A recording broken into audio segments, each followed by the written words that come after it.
A successful business and career depend on effective business communication. The biggest challenge in internal communication within an organization is how to communicate with your boss and top management. In most companies, your boss holds the key to your advancement. In addition, they play a significant role in how you perceive your workplace. You may look forward to going to work every day, or you may dread it. In today's video, we're going to discuss how you can effectively communicate with your boss at work and how to address a bad boss if you have one. Before we continue, make sure you hit the thumbs up button and subscribe to this channel for more videos like this. Click on the bell icon to get notified of new videos immediately. Have you done that? Good, let's get started. To effectively communicate with your boss, you have to try out these tips. Number 1, make what you want clear. Your boss is probably busy and doesn't have time to listen to you go on and on.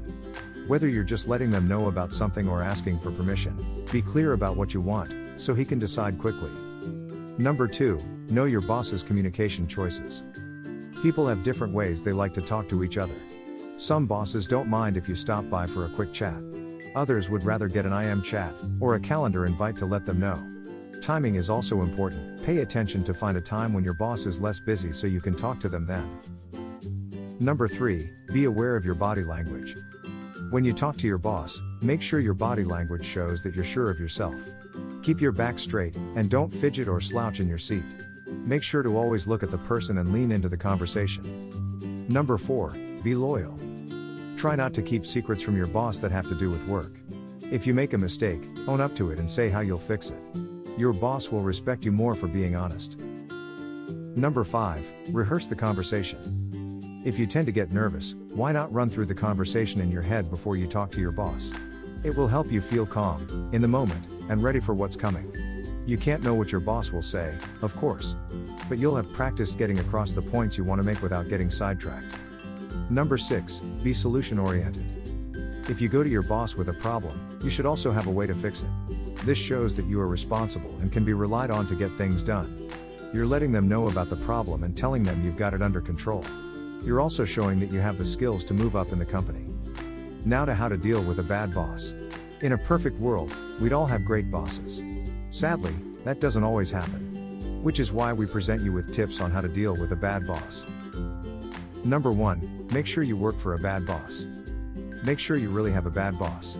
Is there a reason for his or her behavior, or are you being too hard on him or her? When your boss does something you think is bad, try to think of the most forgiving reason why your boss did it.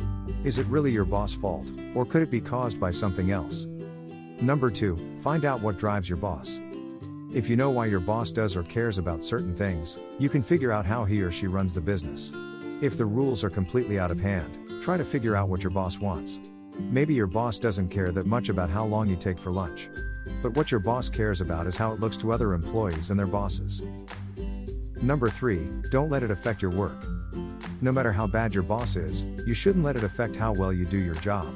You want to keep getting along with the other company bosses and keep your job. Don't try to make things fair by working less, taking too many mental health days, or taking longer lunches.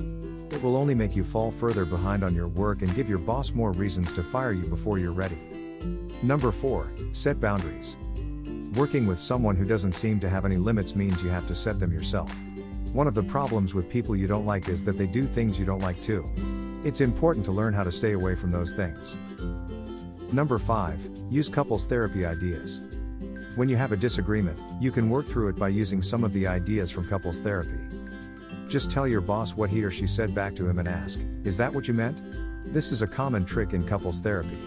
If your boss agrees with what you said, ask your boss to tell you more. When you repeat someone's point of view back to them, you give them a chance to elaborate and, most importantly, make them feel like they were heard.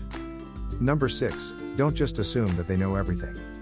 Just because someone has the title manager doesn't mean they always know the right thing to do. Just because someone is in charge doesn't mean they know everything. From now on, stop thinking that the word manager means knows everything. Do you think you learned how to effectively communicate with your boss? And how to deal with a difficult boss if you have one? Remember to hit the thumbs up button and subscribe to this channel for more videos like this. Make sure you also click on the bell icon to get notified of new videos immediately. Till the next video, bye for now.